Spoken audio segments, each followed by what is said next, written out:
Hi வணக்கம். நான் உங்க பாடினி குமார். என்ன நீங்க ஹார்ட் பீட் அந்த மாதிரி வெப் சீரிஸ்லாம் பார்த்துருப்பீங்க. இப்போ நான் சீசான்னு ஒரு மூவி பண்ணியிருக்கேன். அதில் நட்டி நடராஜன் சார், நிஷாந்த் சார், இந்த மாதிரி நிழல்கள் ரவி சார், இந்த மாதிரி எல்லாருமே பண்ணியிருக்காங்க. அதில் நான் ஹீரோயினாக பண்ணியிருக்கேன். இன்னைக்கு ப்ரெஸ் ஷோ போட்டிருக்கோம். ஸோ ஆப்வியஸாக நாளைக்கு Jan 3 அன்னைக்கு வந்து எங்களோட படம் ரிலீஸ் ஆகுது. ஒரு சைக்காலஜிக்கல் க்ரைம் த்ரில்லர் ஸ்டோரி அது ரிலேட்டடாக வந்து பார்க்கணும்னு ஆசைப்பட்றீங்கன்னா கண்டிப்பாக எங்கள் மூவி வந்து பாருங்கள். ரொம்ப சஸ்பென்ஸ் த்ரில்லராக இருக்கும். ரொம்ப உங்களுக்கு பிடிச்ச ஒரு மூவியாக அமையும்.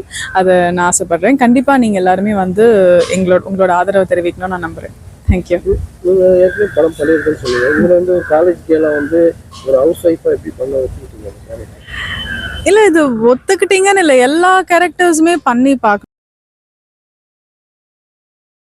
இல்லையா? லைக் இப்போ காலேஜ் கேர்ளாக மட்டும் பண்ணணும், ஸ்கூல் கேர்ளாக மட்டும் பண்ணணும் அப்படின்னு இல்லாமல், லைக் இப்போ ஒரு சேலஞ்சிங்கான டஃப்பான ஒரு சுச்சுவேஷன் இருக்கக்கூடிய ஒரு கேரக்டர்ஸ் வந்தாலுமே அதை எடுத்து பண்ணணும்னு தான் நான் ஆசைப்படுறேன். இந்த சினிமா வந்து ஒரு கேரக்டர் ஒருத்தரை பார்த்துச்சுன்னா அவங்க அப்படியே ஃபிக்ஸ் பண்ணுவாங்க. இவர் போலீஸு, இவர் அப்பான்னு ஃபிக்ஸ் பண்ணிடுவாங்க. அது நீங்கள் இப்போ தான் அப்போ நல்லா திறந்து வந்துட்டீங்க அப்படின்றது எப்படி? ஏன்னா இப்போ வந்து ஒரு அர்பனிஷ் ஸ்டைலிஷ் கேர்ளாக பார்த்துருக்காங்க, ஒரு ஹோம்லி கேர்ளாக பார்த்துருக்காங்க.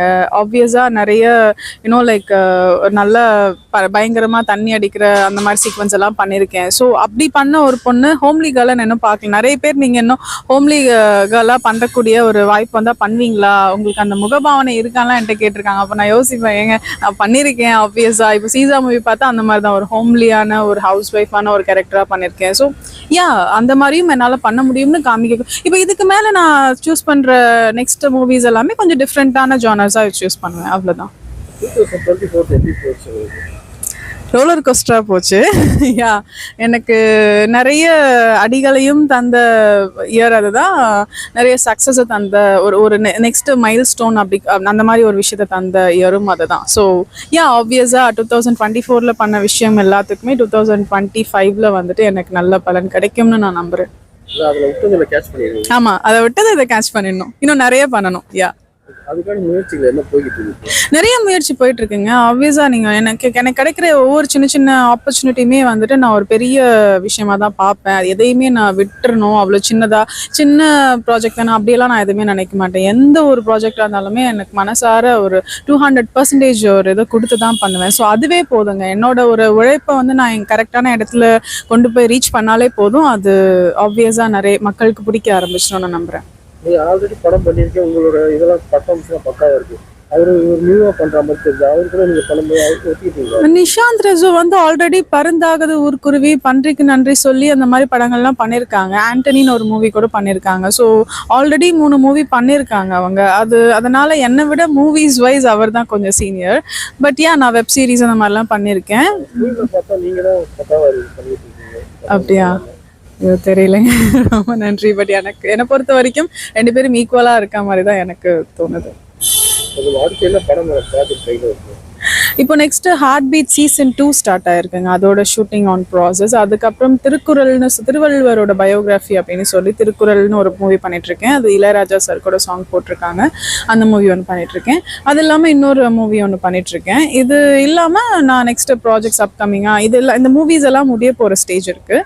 ஹார்ட் பீட் சீசன் 2 இப்போ தான் ஸ்டார்ட் ஆயிருக்கு. இது இல்லாமல் நெக்ஸ்ட் நான் ப்ராஜெக்ட்ஸ் அப்கமிங் ஆப்பர்ச்சுனிட்டிஸ்க்காக வெயிட் பண்ணிட்டு இருக்கேன்.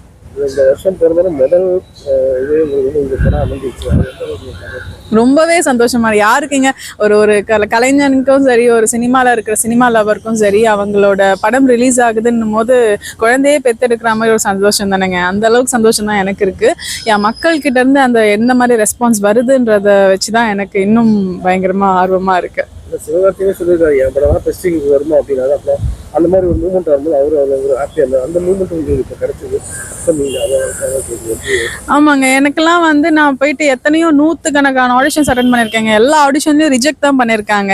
எனக்கு ஒரு சின்ன வாய்ப்பு கிடைக்கிறதுன்றது, அந்த வாய்ப்புக்கான ஒரு விஷயமே எனக்கு ரொம்ப ஹாப்பினஸாக இருந்துச்சு. அந்த வாய்ப்புல என்ன நான் நிரூபிக்கிறதுக்கான ஒரு பிளாட்ஃபார்ம் இருக்குன்னா, அது ஒரு சின்ன சீனாக இருந்தாலுமே அதை நம்மளை வச்சு நல்லா கொடுக்கணும், நம்மளோட 200% கொடுக்கணுன்றதான் என்னோட அபிப்பிராயம். ஒரு படமே ரிலீஸ் ஆயிருக்குன்னும் போது எனக்கெல்லாம் வந்து ரிலீஸ் ஆக போகுதுன்னும் போது எனக்கெல்லாம் வந்து அதை விட என்ன ஹாப்பினஸ் வேணும் ஒரு ஆர்டிஸ்ட்க்கு சொல்லுங்க. அந்த மாதிரி ஒரு ஹாப்பினஸ் தான். ஆடியன்ஸ் கிட்ட அது நல்லா ரீச் ஆகுது அப்படின்றது தான் எனக்கு இப்போ இருக்கக்கூடிய நர்வஸ்னஸ். அவ்வளோதான். இன்னைக்கு சிட்டியில் எங்கே திரும்ப போஸ்டர் தான் வரப்போகுது. தேங்க்யூ. நட்டி சார் என்ன சப்போர்ட் பண்ணாரு படத்துல? நட்டி சார் வந்து ஆக்சுவலி எனக்கு அவர் கூட ஒரு ஸ்க்ரீன் ஸ்பேஸ் இல்லை, அது ஒரு சின்ன வருத்தமா இருக்கு. கண்டிப்பா அப்கமிங் மூவிஸ்ல அவரோட ஸ்க்ரீன் ஸ்பேஸ் வேணும்னு நினைக்கிறேன். அவர் வந்து மற்றபடி அவர் நிறைய சினிமா பத்தின நாலேஜஸ் ஷேர் பண்றது, பிளஸ் இந்த படத்துல பைப்போலர் டிசார்டர்னு ஒரு டிசார்டர் பத்தி சொல்லியிருக்கோம், அதை பத்தின ஒரு நாலேஜஸ்லாம் ஷேர் பண்றதுலாம் இப்போ பார்க்குறப்போ வந்து ஒரு ஒரு அதை எப்படி சொல்ல, ஒரு பெரியவங்க இது பண்ணி ஒரு குட்டி குழந்தைக்கு வந்து ஆன்னு பார்க்குற மாதிரி அவர் ஒரு அவ்வளோ பெரிய சீனியர். அவர் நமக்கு ஒரு விஷயங்கள்லாம் சொல்லி தரும் போது நமக்கு ஒரு கத்துக்கிற ஒரு இடத்துல தானே நம்ம இருக்கோம். ஸோ ஒரு நல்ல நாலேஜபிளான பர்சன்ட் வந்து கத்துக்கிற ஒரு பொண்ணா தான் நான் இருக்கேன். நீங்க நல்லா வந்துட்டு இருக்கீங்க. அந்த நேரத்தில் பார்த்தீங்கன்னா விஜய் தான் விலகிட்டாரு. ரொம்பவே கஷ்டம். எங்கேயோ ஒரு மூலையில விஜய் சாரோட ஒரு இதுல பண்ணிட மாட்டோமா அப்படின்ற ஒரு ஆப்பர்ச்சுனிட்டி கண்டிப்பா ஒரு ஒரு ஒரு சார் முன்னாடி ஒரு இது பண்ணிடக்கூடாதான்ற ஒரு இதுதாங்க. ஆசை எல்லாருக்குமே இருக்குங்க. யாருக்குங்க இருக்காது விஜய் சாரோட ஒரு ஸ்கிரீன் ஸ்பேஸ் ஷேர் பண்ணணுன்ற ஆசை வந்துட்டு எல்லாருக்குமே இருக்கும். கஷ்டமா தான் இருக்கு. பட் என்ன பண்றது, அரசியல். நிறைய சினிமா தியேட்டர்லாம் வந்து இடிக்கப்பட்டு இப்போ பார்த்தீங்கன்னா சிட்டியில் பெரிய ஃபேமஸ் 10ஆம் தேதி இடிக்கிறாங்க. இந்த மாதிரிலாம் இருக்கும்போது எவ்வளோ ஃபீல் பண்ணுறீங்க அந்த ஒரு விஷயம்? ரொம்பங்க. இந்த சின்ன வயசுல நான்லாம் வந்து தேட்டர் போறதா இருந்தா ரொம்ப ஆர்வமா குதிச்சுட்டு போவேன். அவ்வளோ பெரிய தேட்டர்ல ஒருத்தங்களோட முகத்தை பாக்குறதுன்றதுலாம் வந்துட்டு ஒரு சாதாரண விஷயம் கிடையாது. என்னோட முகம் வந்து இதான், என்னோட படம் வந்து என்னோட முகத்தை அவ்வளோ பெரிய தேட்டர்ல அத்தனை பேர் உட்காந்து பார்ப்பாங்கன்னும் போதே வந்து ஒரு ஹாப்பினஸ்ஸா இருக்கக்கூடிய ஒரு தருவாயில இந்த மாதிரி நிறைய ரொம்ப வருஷங்களா இருக்கக்கூடிய தேட்டர்ஸ்லாம் வந்துட்டு கொஞ்சம் கொஞ்சமா காணாம போகும்போது ஒரு கஷ்டமா இருக்கு. யாருக்குமே அந்த கஷ்டம் இருக்காதுன்னு சொல்ல முடியாது. ரொம்ப கஷ்டமான விஷயமா இருக்கு. அந்த மாதிரி அழிகாம இருந்தா நல்லா இருக்கும். லைக் தேட்டர்ஸ் எல்லாமே இன்னும் அப்படியே இருந்து நிறைய பேர் மக்கள் தேட்டருக்கு போய் பார்க்கறத ஒரு தருவாய் அமையணும்னு நான் நினைக்கிறேன். சீசா மூவி January 3rd, அதாவது நாளைக்கு வந்து தேட்டர்ல வருது. கண்டிப்பா வந்து தேட்டர்ல வந்து பாருங்க. உங்களுக்கு கண்டிப்பா ரொம்ப பிடிக்கும். நல்ல ஒரு எப்படி சொல்ல, சைக்காலஜிக்கல் கிரைம் த்ரில்லர் ஃபேன்ஸ் எல்லாருக்குமே இது ஒரு ஃபீஸ்டா இருக்கும். கண்டிப்பா நான் சொல்றேன். பிளஸ் ஒரு நல்ல சோஷியல் மெசேஜும் கொடுக்கக்கூடிய ஒரு படமா இருக்கு. நீங்க வந்து பாருங்க, சப்போர்ட் பண்ணுங்க. தேங்க்யூ.